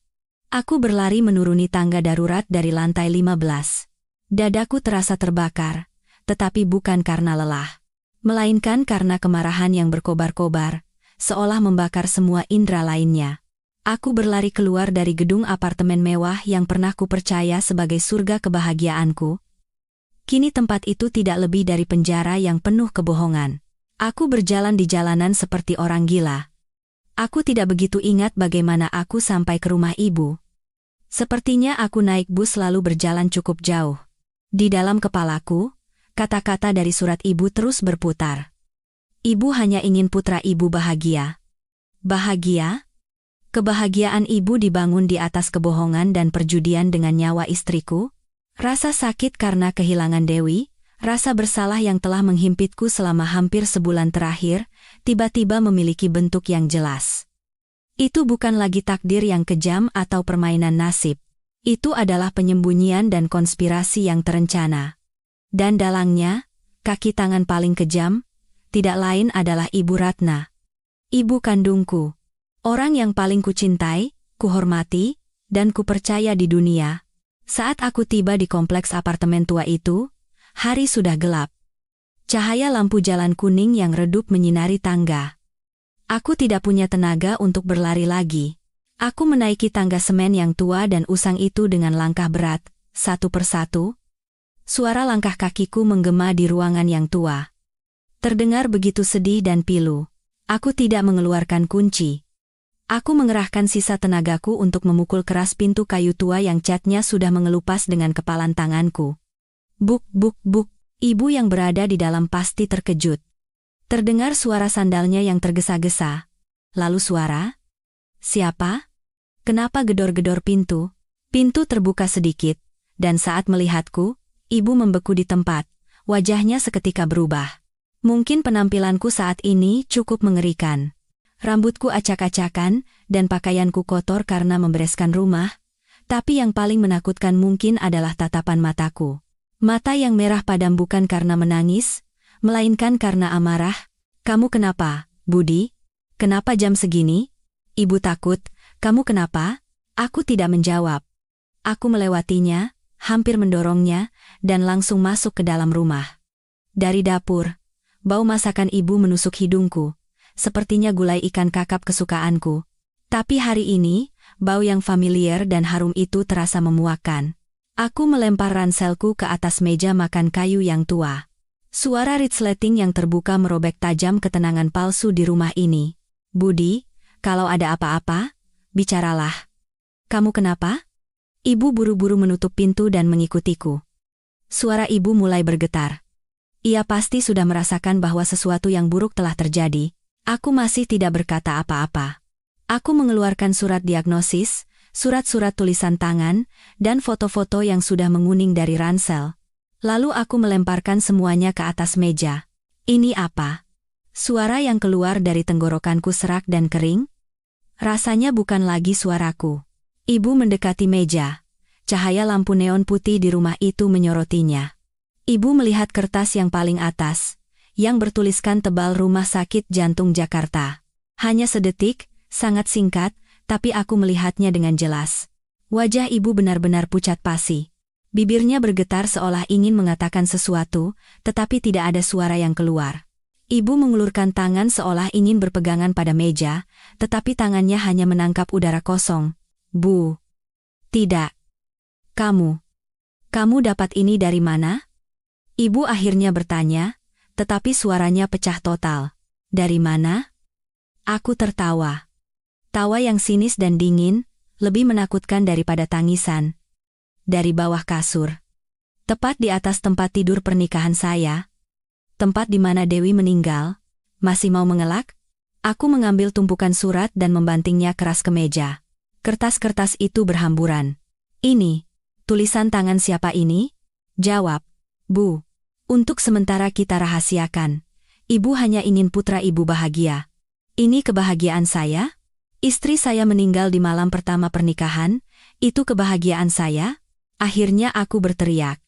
Jeritan yang telah kutahan sejak dari 1508. Jeritan yang berisi semua kesedihan, kemarahan, dan pengkhianatan yang menusuk tulang. Kenapa? Saya tanya. Kenapa ibu melakukan ini? Aku berlari dan memegang kedua bahu ibu yang kurus, mengguncangnya dengan keras. Dia itu Dewi. Istri saya. Ibu tahu? Kan? Ibu tahu Dewi punya penyakit jantung. Ibu tahu dia bisa meninggal kapan saja. Tapi bagaimana ibu bisa melakukan hal sekejam itu? Ibu tidak bisa berdiri lagi. Kakinya lemas dan ia terduduk di lantai, tetapi aku tidak melepaskannya. Aku menariknya ke atas agar berhadapan denganku. Jawab. Ibu tahu betapa aku mencintai Dewi. Ibu juga pasti tahu apa yang akan kulakukan jika tahu kebenarannya. Aku akan membatalkan pernikahan. Aku akan menjual rumah untuk menyembuhkan penyakit Dewi. Aku akan melakukan apa saja. Tapi apa yang ibu lakukan? Ibu membungkam mulut Dewi. Ibu menggunakan saya, menggunakan cinta saya, untuk mengancam Dewi. Ibu yang mendorong Dewi ke jurang kematian. Tahu tidak? Air mata panas mengalir dari mataku, bukan karena sedih, melainkan karena marah. Saya menyalahkan diri sendiri. Tahu tidak, Bu? Selama sebulan terakhir, setiap malam saya memimpikan Dewi. Saya menyalahkan diri saya sendiri. Seandainya saya bangun lebih awal. Seandainya saya tahu pertolongan pertama. Saya pikir saya adalah suami mengerikan yang tidak bisa melindungi istrinya. Tapi ternyata, aku menggeram. Yang membunuh Dewi bukan takdir, tapi ibu. Keegoisan ibu yang membunuh Dewi. Budi. Budi. Ibu. Ibu. Ibu tidak bisa membentuk kalimat yang utuh. Ia mulai menangis, bukan menangis pilu seperti di pemakaman. Ini adalah isak tangis ketakutan dan rasa bersalah yang terungkap. Jangan panggil nama saya. Aku mendorongnya. Ibu jatuh ke lantai keramik yang tua. Lihat. Lihat saya. Ini kebahagiaan yang ibu inginkan? Seorang pria yang kehilangan istrinya di hari pernikahan. Seorang menantu yang meninggal secara tragis di malam pertama. Senang? Puas. Aku mundur beberapa langkah dan menatap wanita yang tergeletak di lantai itu. Orang yang lebih kucintai dan kuhormati dari nyawaku sendiri. Kini di mataku, ibu hanyalah seorang penipu yang asing dan mengerikan. Ibu tahu segalanya. Suaraku menjadi dingin seperti es. Ibu melihat putranya bahagia di resepsi pernikahan. Ibu melihat menantunya naik mobil pengantin, padahal ibu tahu betul bahwa pengantin itu bisa meninggal kapan saja. Bu, apa ibu ini manusia? Kata-kata itu sepertinya benar-benar menghancurkannya. Ibu mengangkat wajahnya yang basah oleh air mata dan menatapku dengan putus asa. Ibu, ibu minta maaf. Ibu hanya. Aku menatap ibu yang gemetar tergeletak di lantai. Pertanyaanku, apa ibu ini manusia? seolah menjadi belati terakhir yang menembus pertahanan terakhirnya. Ibu menatapku dengan mata bengkak yang basah oleh air mata, penuh ketakutan. Budi, Budi, Ibu hanya ingin kamu bahagia? Ibu mengucapkan kata-kata itu. Alasan yang sama persis seperti yang kubaca di suratnya. Bahagia? Aku mengulanginya, menahan suara. Suaraku pecah. Ibu menyebut ini kebahagiaan? Lihat, putra ibu berdiri di sini. Istri saya terbaring di bawah tanah. Ini kebahagiaan yang ibu inginkan? Tidak, aku tidak menginginkan itu. Ibu berteriak. Jeritan putus asa yang menyayat usus. Ibu merangkak di lantai, mencoba memegang kakiku, tetapi aku mundur, menghindari sentuhannya seolah menghindari sesuatu yang kotor. Aku tidak menyangka akan jadi begini. Ibu salah. Nak. Ibu salah 1000 kali. Salah di mana? Katakan pada saya di mana letak kesalahan ibu. Aku mendesaknya. Aku tidak ingin permintaan maaf yang dangkal. Aku ingin mendengar seluruh kebenaran yang kejam. Ibu Ratna menatapku, lalu menatap surat diagnosis dan surat-surat yang berserakan di meja. Ia tahu ia tidak bisa lagi mengelak. Ibu terduduk di lantai, punggungnya membungkuk karena kesakitan, dan mulai bercerita, suaranya terus terputus oleh isak tangis. Itu 6 bulan yang lalu, Dewi bilang badannya tidak enak, kadang lelah dan sesak napas. Jadi dia pergi ke rumah sakit. Dia pergi sendiri tanpa memberitahumu. Dokter memberikan surat diagnosis ini. Ibu menunjuk surat diagnosis itu. Dia datang menemuiku sambil menangis. Menangis hebat. Dia tidak tahu harus bagaimana. Dia bilang dia mencintaimu, tapi takut menjadi beban untukmu. Jadi, dia bilang mau membatalkan pernikahan. Aku membeku. Dewi mau membatalkannya? Istriku pernah mencoba mengatakannya. Iya, kata ibu seolah membaca pikiranku. Dia bilang mau membatalkannya. Dia bilang lebih baik kamu sakit hati sekali daripada hidup dengan orang sakit sepertinya. Dia bilang dia tidak pantas untukmu. Lalu kenapa? Aku berteriak. Kenapa pernikahannya tetap dilanjutkan? Kenapa Dewi diam saja? Karena aku. Ibu memukul-mukul dadanya. Semua karena aku. Aku yang melarang dan membujuknya. Saat itu aku melihatmu. Putraku yang seumur hidupnya hanya menderita, akhirnya menemukan kebahagiaan. Aku melihatmu bersemangat menghias rumah, memilih cincin, berdiskusi denganku tentang menu resepsi. Aku tidak tega. Ibu menatapku dengan tatapan memohon. Aku ibumu. Aku hanya ingin melihat putraku bahagia. Aku berpikir, penyakit ini, dokter bilang langka dan berisiko, tapi tidak bilang pasti meninggal. Kan? Zaman sekarang medis sudah canggih, jadi aku hanya ingin memberimu kebahagiaan yang utuh dengan melangsungkan pernikahan. Jadi aku bilang padanya, jangan katakan apa-apa pada Budi. Kalau dia tahu, dia tidak akan sanggup. Kalau pernikahan batal, kalian berdua akan tidak bahagia, jadi jangan khawatir, setelah pernikahan, kita diam-diam berobat. Ibu akan menjual apartemen ini, bahkan semua uang pensiun ibu, untuk mengobatimu sampai sembuh. Aku menulis surat-surat itu untuk menyemangatinya, memberinya harapan. Ibu terisak-isak. Aku mengharapkan keajaiban. Budi. Setiap hari aku berdoa pada Tuhan. Tolong selamatkan menantuku. Aku hanya berpikir, jika pernikahan berjalan lancar, semuanya akan baik-baik saja. Dan ibu mengucapkan kata-kata paling kejam. Kata-kata yang sudah kubaca ringkasannya, tetapi saat keluar langsung dari mulut ibu, rasanya masih seperti palu godam yang menghantam kepalaku. Aku hanya ingin kalian bahagia. Meskipun hanya sebentar, aku mengulanginya. Suaraku sedingin es, tidak lagi berteriak. Kemarahanku telah padam di hadapan kebenaran yang dingin ini. Jadi ibu sudah tahu. Waktu Dewi tidak banyak lagi. Ibu sudah mempersiapkan diri untuk waktu yang singkat itu? Tidak. Aku tidak berpikir begitu. Ibu berjudi, kan? Aku memotong perkataan ibu. Ibu mempertaruhkan nyawa istri saya. Ibu bertaruh pada keajaiban sia-sia bahwa ia tidak akan meninggal. Dan ibu kalah. Kalah. Ibu merampas kesempatan Dewi untuk berobat. Selama 6 bulan itu, Dewi seharusnya ada di rumah sakit. Seharusnya istirahat. Tapi tidak, kan? Ibu dan saya menyeretnya untuk foto prewedding, memakaikannya gaun, membuatnya berkeliling menyapa tamu di resepsi. Menghindari guncangan emosional yang kuat atau aktivitas fisik yang berat, aku mengutip kata-kata dari surat diagnosis dengan suara keras.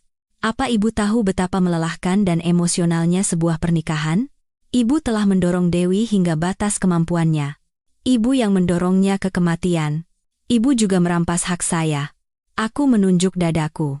Saya suaminya Dewi. Saya punya hak untuk tahu. Hak untuk berada di sampingnya dan merawatnya. Hak untuk memilih. Ibu merampas semua hak itu dari saya. Ibu bilang ibu mencintai saya. Cinta ibu itu kebohongan, keegoisan, dan kesewenang-wenangan. Ibu Ratna tidak bisa berkata apa-apa lagi. Ia hanya menggelengkan kepala dalam keputusasaan. Tangisannya tercekat di tenggorokan. Alasan bahwa ia ingin putranya bahagia kini terdengar begitu kurang ajar dan menakutkan. Tidak, ibu melakukannya bukan untukku. Ia melakukannya untuk dirinya sendiri. Ia menginginkan gambaran kebahagiaan sempurna yang ia rancang sendiri. Ia ingin puas melihat putranya menikah, jadi ia mempertaruhkan segalanya, termasuk nyawa menantunya. Setelah pengakuan ibu, ruangan itu diselimuti keheningan yang berat, hanya isak tangis ibu sesekali dan napasku yang kasar yang mengisi keheningan itu. Gulai ikan di dapur mulai gosong. Bau makan malam keluarga yang familiar bercampur dengan kebenaran kejam di ruang tamu, menciptakan udara yang luar biasa menyesakkan. Aku tidak lagi berteriak. Semua tenagaku seolah terkuras habis. Setelah kemarahan yang memuncak berlalu, yang tersisa hanyalah kekosongan yang hampa. Aku mendapatkan jawaban. Jawaban atas segalanya. Jawaban atas hari-hariku yang menyalahkan diri sendiri, kenapa aku tidak menyadarinya lebih awal. Jawaban atas malam-malamku yang bertanya-tanya, kenapa takdir begitu kejam pada kami. Kematian Dewi bukanlah kecelakaan. Bukan pula permainan takdir. Itu adalah akibat langsung dari penyembunyian. Penyembunyian yang dirancang oleh ibu yang paling kupercaya dan kucintai, dan disetujui dalam diam oleh istri yang kucintai dengan sepenuh hati. Aku terduduk di kursi di seberang ibu. Aku menatapnya, wanita dengan rambut putih yang beruban dan wajah berkerut karena penderitaan. Orang yang telah berjuang keras membesarkanku seorang diri.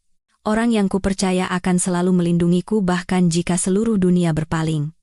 Tapi sekarang, citra itu telah hancur total. Aku merasa dikhianati bukan hanya oleh ibu, tetapi juga oleh Dewi. Aku kasihan pada Dewi, tetapi sekaligus marah. Kenapa ia menuruti kata-kata ibu? Kenapa ia tidak percaya padaku? Apakah cintaku tidak cukup besar untuk menjadi sandarannya? Kamu memilih jalan menipuku bersama ibu, dan akhirnya meninggal secara tragis seperti itu. Kamu hanya menyisakan rasa sakit, kebohongan, dan kekacauan yang tidak ku tahu bagaimana harus kuhadapi. Tetapi kemarahan pada Dewi hanya melintas sejenak. Aku tahu betapa sulitnya posisinya, ia muda, takut pada penyakitnya, mencintaiku, dan dipengaruhi oleh ibuku, orang dewasa yang dihormatinya.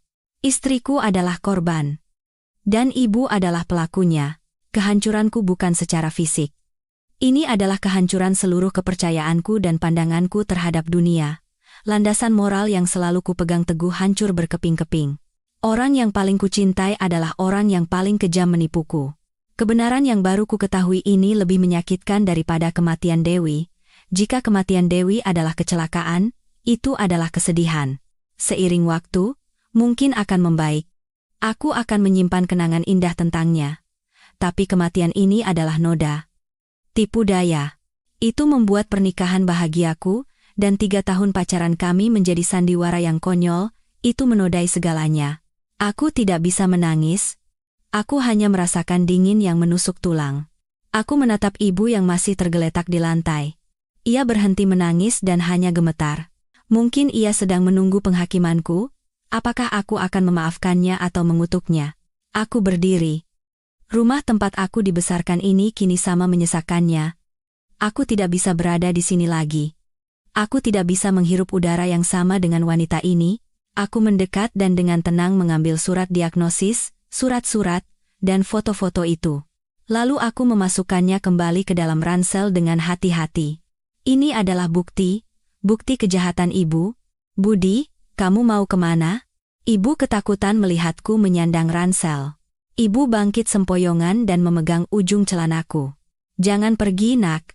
Ibu mohon. Pukul saja ibu, maki saja ibu. Tapi tolong jangan tinggalkan ibu sendirian. Ibu salah. Ibu benar-benar salah. Aku melepaskan tangan ibu dengan dingin dan tegas. Ibu tidak memberiku pilihan. Aku berkata dengan datar tanpa emosi. Ibu merampas hak saya sebagai suami, merampas kesempatan Dewi untuk hidup, dan membuat saya hidup dalam penyesalan. Sekarang, aku menatap matanya lurus-lurus, saya akan melakukan apa yang harus saya lakukan. Aku tidak mengatakan dengan jelas apa yang akan kulakukan, tetapi di kepalaku, sebuah keputusan telah dibuat. Keputusan yang menyakitkan, tetapi harus dilakukan. Masalah ini tidak bisa diselesaikan dengan air mata dan permintaan maaf. Ini masalah nyawa seseorang. Aku berbalik dan berjalan ke pintu, meninggalkan jeritan ibu dan panggilannya yang serak memanggil namaku di belakang. Budi. Tidak, nak. Ibu mohon. Aku membanting pintu, memutus segalanya. Aku membanting pintu kayu apartemen tua itu. Raungan dan permohonan ibu terputus, hanya menyisakan suara kunci yang terkunci dengan kering. Aku berdiri di kegelapan koridor, bersandar pada pintu, dadaku naik turun dengan hebat. Bukan karena lelah, melainkan karena kelelahan emosional yang total. Aku telah menumpahkan semua kemarahan, rasa sakit, dan kebencianku pada wanita yang pernah kupanggil ibu. Tangisan ibu masih terdengar melalui celah pintu. Panggilannya yang memilukan, Budi, mencoba menembus hatiku, tetapi aku tidak kembali. Aku tidak bisa. Aku takut jika kembali dan melihat wajah itu lagi, hatiku akan luluh. Dan saat ini, aku tidak boleh lemah. Aku melangkahkan kaki. Kakiku terasa berat, seolah diikat dengan timah.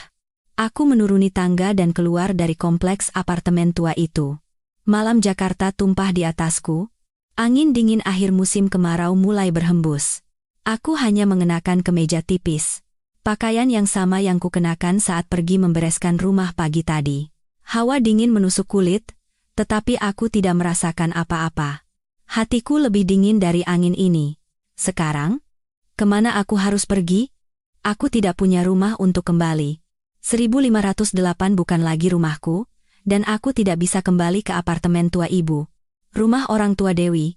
Apalagi, apa yang bisa kukatakan pada mereka? Bahwa kematian putri mereka disebabkan oleh sandiwara yang dirancang ibuku? Bahwa aku telah mengetahui segalanya? Mereka sudah kehilangan putri mereka. Aku tidak bisa memberikan rasa sakit dan kemarahan yang lebih besar pada mereka. Aku menjadi gelandangan. Aku berjalan tanpa tujuan di jalanan, lampu jalan redup, sebagian besar toko sudah tutup, dan hanya beberapa warung makan malam yang masih memiliki beberapa pengunjung. Aku melewati jalan-jalan yang pernah kulalui bergandengan tangan dengan Dewi. Jalan yang penuh dengan aroma bunga melati, taman di tepi sungai dengan angin sepoi-sepoi. Semua kenangan itu datang kembali, tetapi kali ini tidak lagi jernih dan bening. Kenangan itu telah dinodai oleh kebohongan. Aku duduk di bangku di tepi sungai. Air sungai yang tenang memantulkan cahaya kota. Semuanya damai, tetapi hanya di dalam hatiku badai mengamuk. Apa yang harus kulakukan? Aku telah meninggalkan rumah dan menumpahkan kemarahanku pada ibu. Lalu, apa sudah selesai? Haruskah aku memeluk bukti-bukti ini dan bersembunyi di suatu tempat, melupakan segalanya? Tidak. Jika aku melakukannya, apa bedanya aku dengan ibu? Ibu menyembunyikan kebenaran demi kebahagiaan. Lalu, apa yang kudapatkan dengan menyembunyikan kebenaran lain? Kebenaran tentang penyebab kematian Dewi? Ketenangan karena tidak mendapat cap sebagai anak durhaka yang melaporkan ibunya sendiri? Aku menatap ransel di sampingku. Di dalamnya ada kebenaran. Surat diagnosis Dewi, surat-surat ibu. Aku memikirkan Dewi. Istriku telah meninggal. Meninggal secara tragis dan sendirian di malam paling bahagia dalam hidupnya. Istriku dirampas haknya untuk hidup, hak untuk berobat, hak untuk memilih. Siapa yang akan memperjuangkan keadilannya? Aku. Aku suaminya. Aku punya tanggung jawab itu. Tapi lawannya adalah ibuku. Pikiran itu membuat dadaku sesak lagi. Ibu. Nama yang sakral. Orang yang telah melahirkanku dan membesarkanku dengan kerja keras. Setelah ayah meninggal, ibu menanggung semua beban sendirian. Cinta ibu padaku tulus. Aku tidak bisa menyangkalnya. Tapi cinta yang egois dan buta itulah yang telah membunuh istriku. Bisakah hukum campur tangan dalam masalah ini? Ini adalah masalah keluarga, tragedi, tetapi apakah ini kejahatan? Aku tidak tahu. Aku bukan pengacara. Tapi aku tahu ini salah, sangat salah. Ibu tahu Dewi mengidap penyakit serius yang bisa merenggut nyawanya kapan saja, bukan hanya tidak melarang, ia juga tidak memberitahuku, malah membujuk Dewi untuk merahasiakannya dan tetap melangsungkan pernikahan. Ibu dengan sengaja mendorong Dewi ke dalam situasi berbahaya, yang harus menghindari guncangan emosional yang kuat atau aktivitas fisik yang berat. Pernikahan mana yang tidak emosional dan tidak melelahkan? Ibu melakukannya dengan sengaja. Ia tidak membunuhnya secara langsung, tetapi ia sengaja menyembunyikan kebenaran yang fatal. Di dalam diriku terjadi pertentangan. Satu sisi adalah perasaan, sisi lain adalah akal sehat. Satu sisi adalah bakti pada orang tua, sisi lain adalah keadilan bagi yang telah tiada. Aku tidak tahu berapa lama aku duduk di sana. Saat embun malam turun dengan lebat dan membasahi pundakku, barulah aku bangkit. Jika aku diam, aku akan hidup dalam penyesalan seumur hidup. Aku akan menjadi kaki tangan ibu yang terus mengubur kebenaran. Aku tidak akan pernah bisa dengan tenang menaburkan bunga di makam Dewi. Aku harus melakukannya. Betapapun menyakitkannya hal ini. Meskipun besok seluruh dunia akan mencelaku sebagai anak durhaka yang melaporkan ibunya sendiri, sebagai orang yang mempermalukan keluarga, aku harus melakukannya. Demi Dewi, demi kebenaran, dan juga demi ibu sendiri, ibu harus menghadapi konsekuensi dari perbuatannya. Permintaan maaf saja tidak cukup.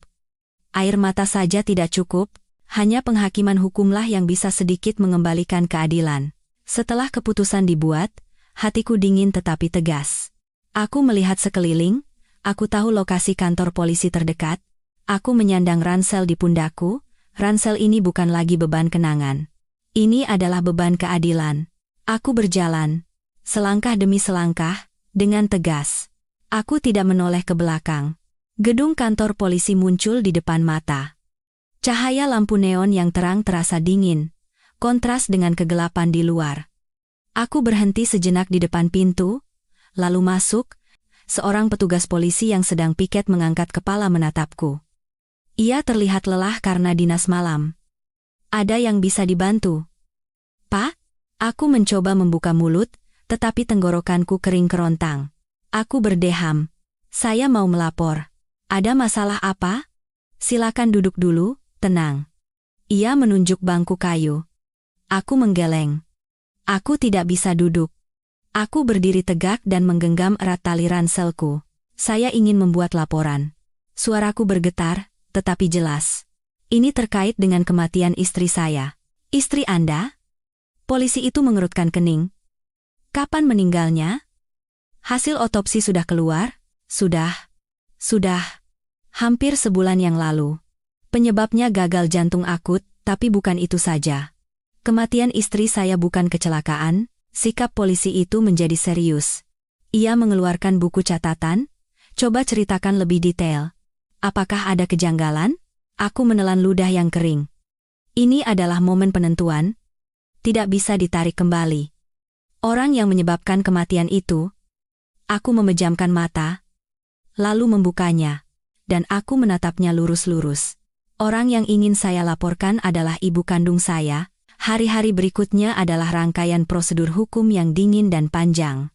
Sejak malam aku pergi ke kantor polisi, kasus Dewi yang telah ditutup sebagai kematian wajar, dibuka kembali untuk penyelidikan. Aku harus menyerahkan semua bukti. Surat diagnosis, surat-surat ibu, foto-foto. Aku harus menulis bab dan menceritakan semuanya dari awal sampai akhir. Dari saat menemukan kotak itu hingga konfrontasi dengan ibu. Ibu dipanggil. Aku tidak ada di sana.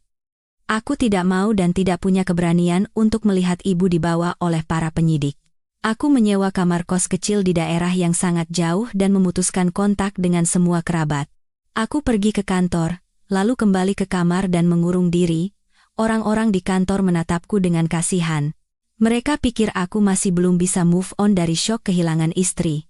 Mereka tidak tahu bahwa aku sedang mengalami syok yang beberapa kali lipat lebih mengerikan. Kasus ini diajukan ke pengadilan. Ibu Ratna menjadi terdakwa. Dakwaannya bukan pembunuhan. Setelah meninjau, pihak berwenang mendakwanya dengan pasal kelalaian yang menyebabkan kematian. Meskipun tidak secara langsung menyebabkan kematian, tindakannya yang dengan sengaja menyembunyikan kondisi kritis, membujuk untuk tidak memberitahukan kebenaran, dan pada saat yang sama memaksakan pernikahan yang melibatkan aktivitas fisik dan guncangan emosional yang berat, dianggap telah membahayakan Dewi dan tidak memberikan pertolongan apapun. Hari sidang, langit Jakarta mendung. Aku tiba di pengadilan sangat pagi. Aku tidak duduk di kursi keluarga terdakwa. Aku mengambil tempat di barisan paling belakang, di sisi keluarga korban. Orang tua Dewi juga ada di sana. Ini pertama kalinya aku bertemu mereka sejak pemakaman. Ibu Dewi sangat kurus, matanya cekung dan kosong. Ayah Dewi rambutnya memutih.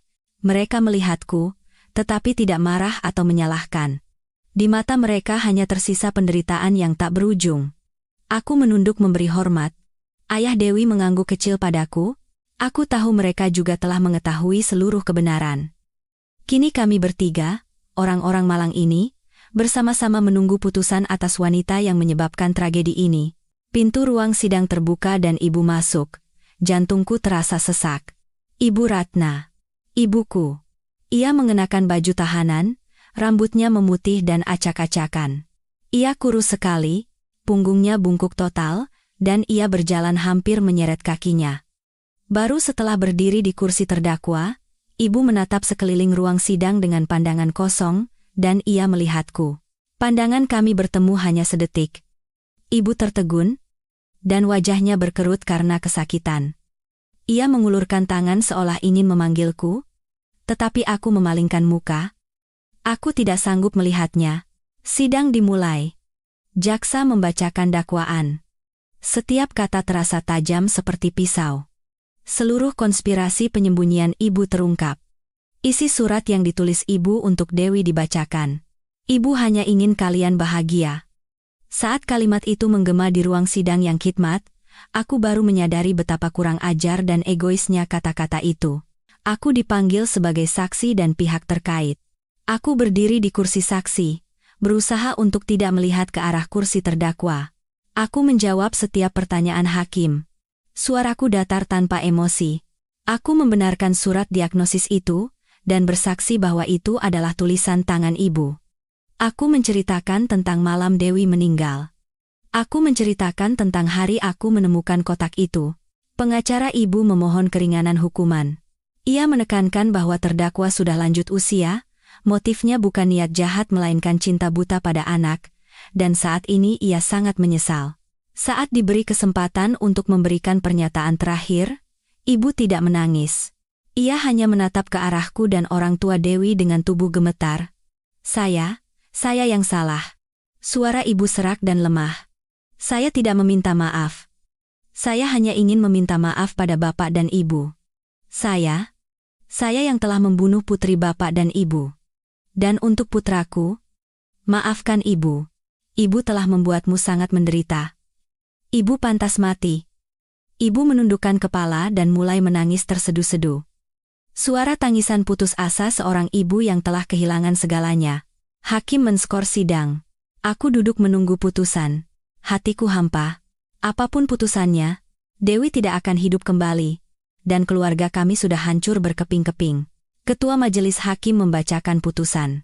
Majelis Hakim berpendapat bahwa perbuatan terdakwa, Ibu Ratna, merupakan tindak pidana serius yang telah merenggut nyawa orang lain. Apapun motifnya, tindakan menyembunyikan informasi medis yang serius dan mendorong korban ke dalam situasi berbahaya tidak dapat dibenarkan. Dengan ini, menjatuhkan hukuman penjara selama 3 tahun kepada terdakwa, Ibu Ratna. 3 tahun. Bukan hukuman yang sangat berat, tetapi juga tidak ringan, itu adalah penghakiman hukum. Saat petugas membawa ibu keluar, ia melewatiku, ia tidak lagi menatapku, hanya berjalan diam. Seorang wanita tua, lemah, dan menyedihkan, berjalan untuk membayar harga atas keegoisannya.